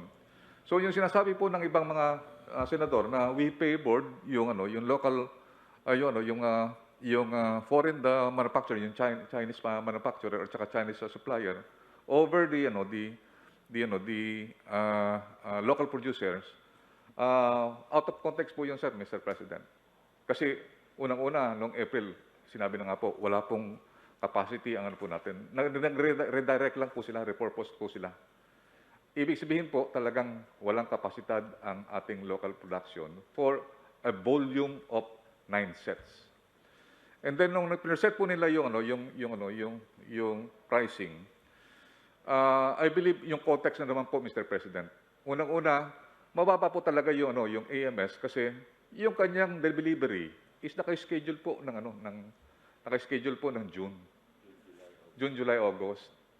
Pero yung sa Parmali, naka-schedule po yun talagang na talagang March, April at saka po. So yun po yung scheduling yun. Kaya nakita natin yung pricing talagang mataas po. So yun po, Mr. President, na talagang yung mga panahon na yun, masakit po ang loob namin dahil kasi kami po nila Lloyd at saka po nila OCD, sila Yusek Halad, kami po ang napapakahirap na mag-produce ng PPE at saka yung mga equipment po natin, yung mga test kits. And ang ating objective nun is to save lives. How can we think about yung something else na talagang, sir, ang laki ng takot namin sa inyo po. Pagka po sinabi ako po, natakot na po ako sa inyo dahil kasi sinabi niyo sa akin na chief of staff ako na nag-turnover. Gawin mo ng lahat, wag lang maging corrupt. Kasi I am not patient to corruption. Kaya po nasanay po ako sa inyong instruction na gumawa ka ng lahat ng kasalanan. I have no patience to corruption. Kaya po, yun po ang ano po natin. Dahil kasi talagang, yung sinabi niyo po na ito hindi ang time na tayo'y magloko. Kailangan yung ano po natin ay bigyan natin ng PPE at saka ng mga equipment ng ating mga healthcare workers para hindi po sila mamatay. Yun lang po, Mr. President. You know, Secretary Galvez, I know I know the heartaches of your task and the amount of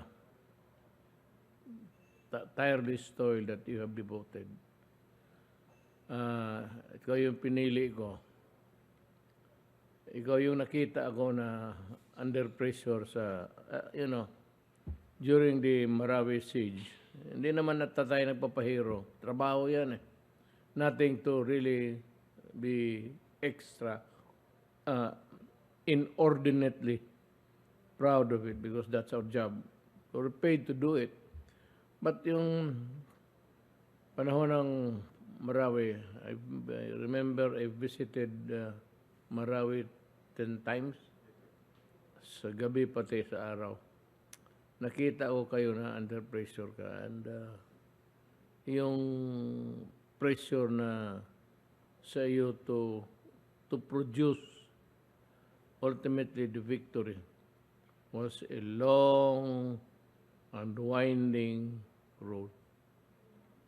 So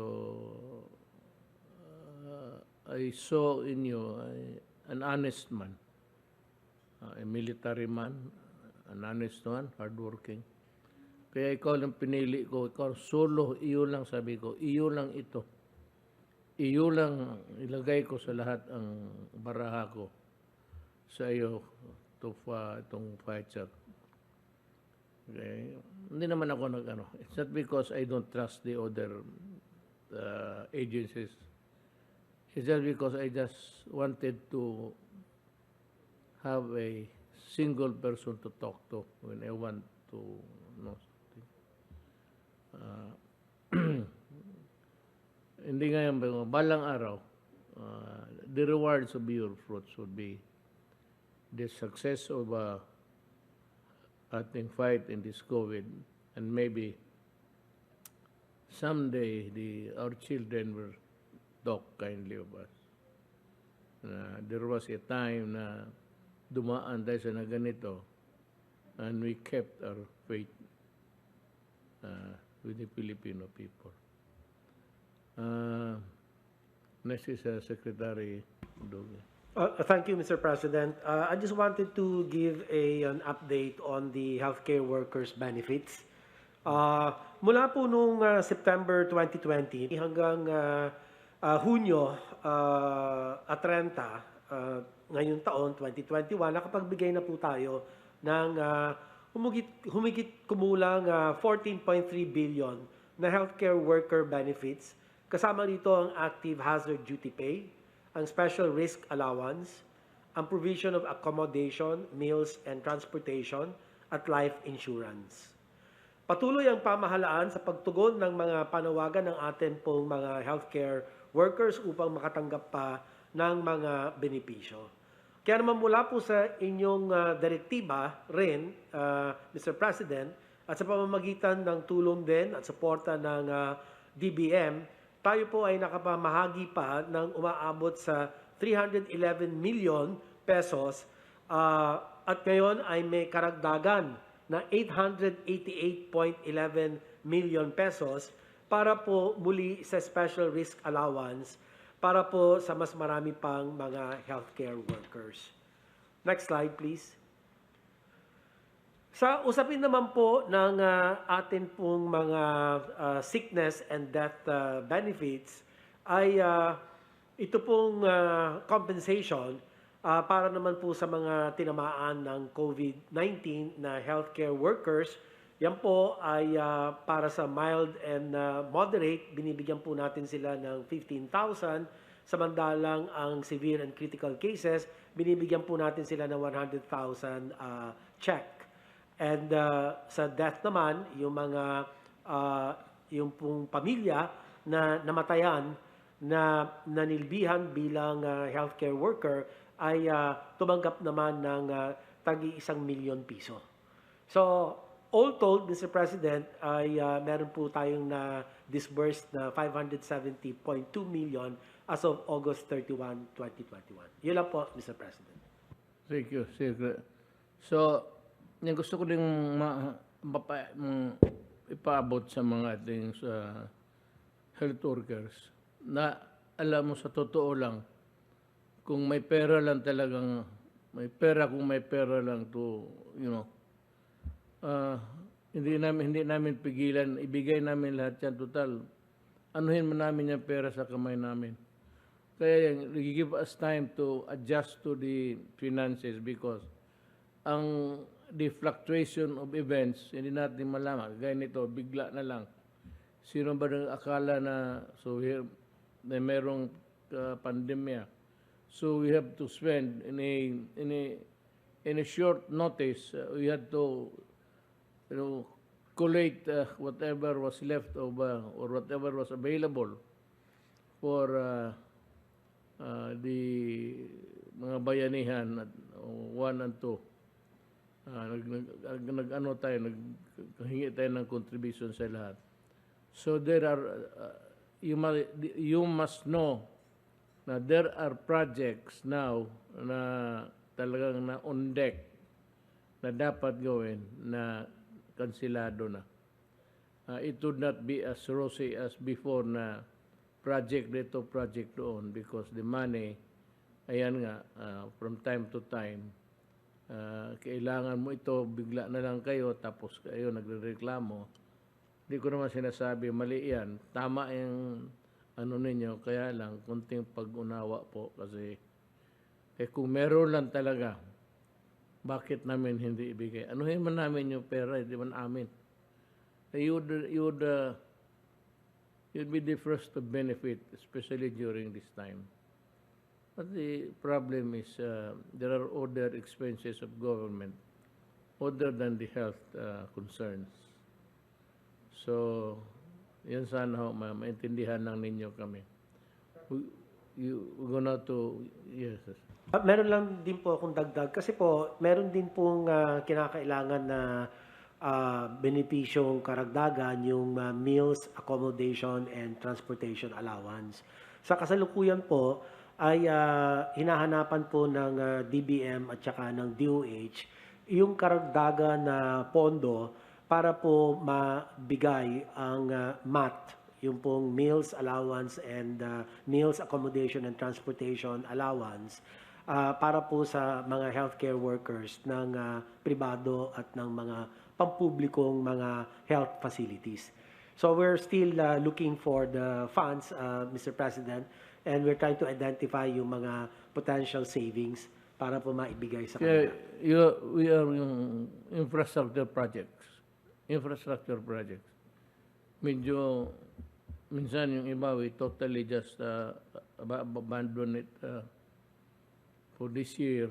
I don't know about next year, whether it will be reinstated or not. But this COVID will continue to be with us for a long, long time. Tama nga, sabi, it is, you must learn how to live with it kasi nandyan na yan palagi. Magkamali ka ng konti, mabuti sana yung common cold, sipon, na mag-uwi ka medyo sa Stafino, sa malaman mo na may lagnat ka. Ito pag tinamaan ka, ganoon rin, pero diretso na. Sometimes, yung iba, on the road to recovery, I remember a good friend who just died. Kilala ninyo ito siya, pero mahirap sa pangalan. Tinawagan pa siya ng mga kaibigan. Sabi niya, ano namin, Ben, ano, kumusta ka? Siya nag-i-improve na ako. I'm feeling better. That was on the third day of his hospitalization. Tapos, bigla na lang nag-deteriorate. He went on a spin fast. Kaya, walang sigurado talaga ito. Ay pare tayo. Time also to think about life and the attendant buhay ng tao sa mundong ito.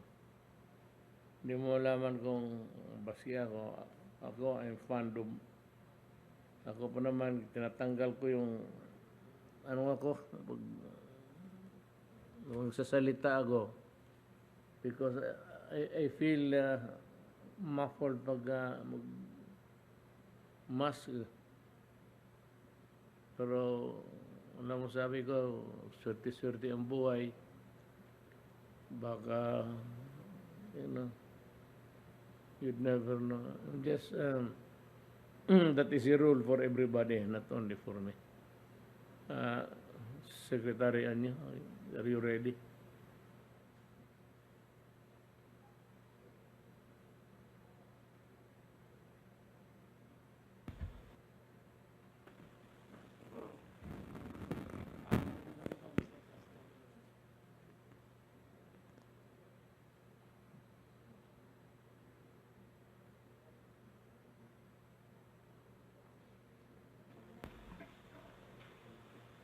Ayaw.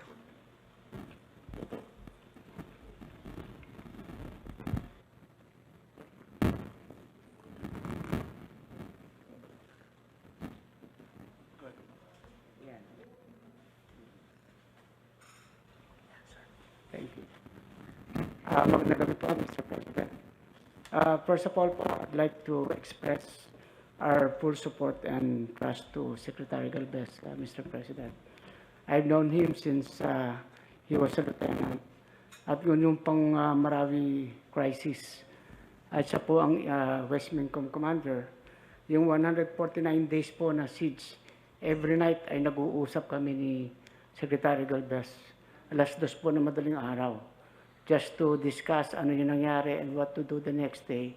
At ang pinakamahirap po doon, yung magtatanong na kami kung ilang sundalo at pulis ang namatay sa araw na yon at ilan ang na-wounded.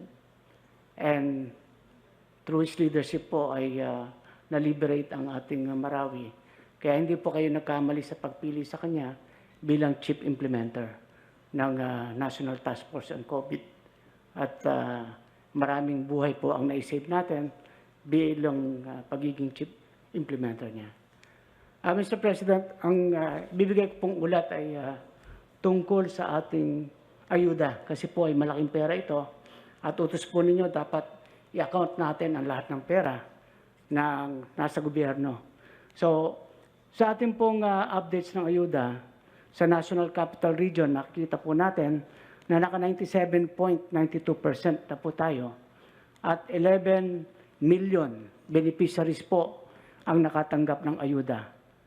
Next slide, please. Dito po makikita natin ang breakdown ng ipinamigay nating ayuda. 12 LGUs na po ang nakatapos sa National Capital Region. Next slide, please. Sa probinsya naman po ng Laguna, 81.64% na po ang naibigay nating ayuda sa 2,216,587 beneficiaries. Next slide. Ito na po ang ating breakdown sa distribution ng ayuda sa Laguna. Next slide. Ang isa pa pong probinsya ay ang Bataan. Ito pong Bataan ay meron ng 32.37%. Ang nakatanggap po ay 226.55 beneficiaries. Next slides. Iyan naman po ang breakdown ng ating naipamigay na ayuda sa buong probinsya ng Bataan. Next slide. Ito po naman ay magbibigay po ako ng ulat. Ito po yung malaking pera din na sa inyong pag-uutos po through the NTF-LCAC na kayo po ang namumuno ay nagbigay po tayo ng support to Barangay Development Program na nakakalaga po ng 16.44 billion. So para po malaman ng ating mga kababayan, saan po ang kinapuntahan nitong 16.44 billion na tulong sa ating mga barangays. Sa background po, mula 2016 hanggang 2019, meron pong 822 barangays na nadeklarang cleared ng ating AAP at PNP. Ito po yung mga barangay na dating pinamumugaran, naiimpluwensyahan ng CPP-NPA sapagkat ang mga barangay na ito ay malalayo sa kabiasnan, walang development, walang services, kaya ito po ang kinakapitalize at ini-exploit. Kaya po sa inyong programa, 16.44 billion po ang nilaan natin dito. At sa tulong-tulong po ng LGUs, ng mga tao sa barangay, ng national government agencies, ay naplano at natuntun natin ang mga pangangailangan ng barangay na tutugon sa development. Ang bawat barangay po ay mayroong 20 million pesos na nakalaan para sa development. Next slide.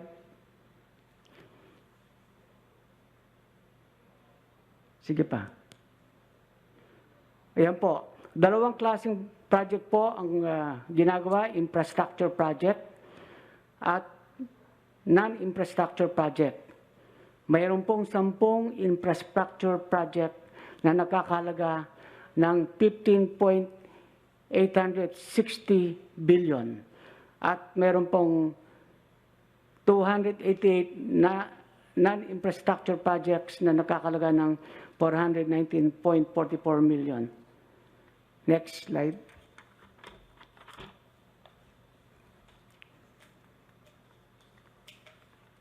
So makita po natin 10 ang infrastructure projects na nakakalaga ng 15 billion. So meron po tayong 928 farm-to-market road projects sa 747 barangays na nakakalaga ng 11.6 billion. 157 health station projects sa 150 barangays na may halagang 498,726,376 pesos. 150 school building projects na nakakalaga ng 600,678,016 pesos. 518 water and sanitation system projects na nakakalaga ng 2.3 billion. Next slide. Meron din po tayong 173 rural in electrification projects sa 157 barangays na nakakalaga ng 491 million. 32 reconstruction, rehab, repair, at iba pang proyektong may kaugnayan sa natural or human-induced calamities nakakalaga ng 129,200,000. 7 housing projects sa 7 barangay na nakakalaga ng 22,400,000. At 30 ibang proyektong pang-infrastruktura tulad ng agriculture, evacuation, communication, and COVID-19 facilities nakakalaga ng 78,400,000. Sa larangan po ng sa larangan ng non-infrastructure projects, mayroon pong 177 agricultural livelihood, technical and vocational training projects na nakakalaga ng 283 million. 8 COVID-19 vaccination, immunization, at iba pang health-related projects costing 17 million.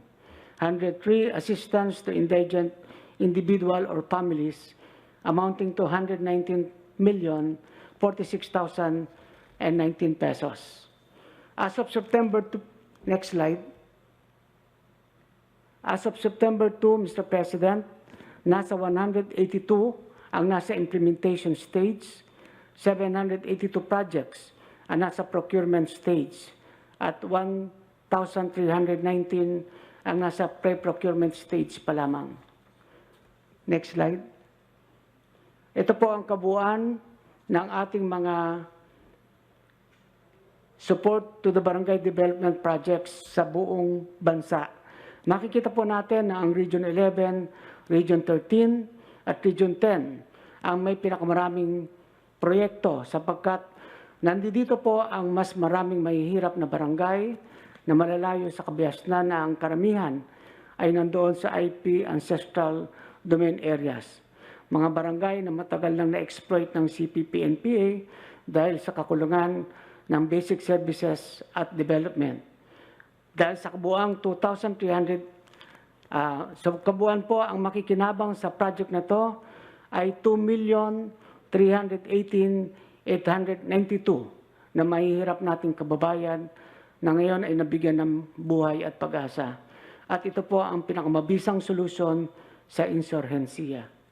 Yan lamang po, Mr. President.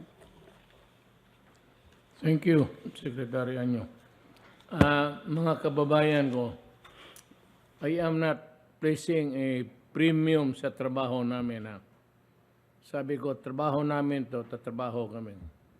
But it's 1 o'clock in the morning. Alam mo sila, they work umaga pa, they report to the office until 1 o'clock. Just to find time to talk to you, to the people, and give you the assurance that the money is being spent in accordance with the interest of the people. So, it's a bit late. I'm sorry I could not accommodate the panel now. Maybe in the next hearing, kasi mag-alauna na ho. Ako, I started my work this afternoon. Pero yung mga iba dito, kayo, alam ko, alas 8 pa ang opisina na. Lalo na yung mga stricto. So, I am compelled to terminate this meeting to be continued maybe day after tomorrow. But as far as can be easily na wala masyadong so we will report to you twice a week. And we will account every money na ginakastos ng gobyerno para sa taong bayan. Itong program na Talk to the People will be for twice a week para you'll be updated sa mga... Alam mo, pag hindi namin sinagot yan, sinabi ko nga, kung anong pinagsasabi, pero alam ko kayo, hindi na masyado believe dyan sa Congress. Ano lang yan, election. Mag-ingay lang yan pag eleksyon na because they want exposure. Pero at the expense sa amin, kaming nagtatrabaho dito na walang mga privilege speech. Hindi naman kami umiimik. Pero we cannot also keep our silence. And may mga pamilya, kung may mga anak, baka sabihin na lang, ano ba ito, tatay, totoo ba ito mga to? We have to, ang amin lang naman is when we come here to answer them, we answer them with the truth. Yan lang. Sabi ko lang kaming obligasyon na magsinungaling. Sabihin lang namin yung totoo na ngayon, in the end, pag maniwala pa kayo sa kanila, lalo na ngayong eleksyon, palitan na lang ninyo ng mga bago, kahit sino. Kung magtakbo yung barangay captain ninyo pagka senador, botohan ninyo. I think that it's about time na last time talagang walang nanalo. Maybe this time, gawain ninyo ulit. Panibagong, panibagong tao na naman. We've proven reputation for honesty and yung who has the penchant to work with industry. Maraming salamat sa inyong lahat. Good.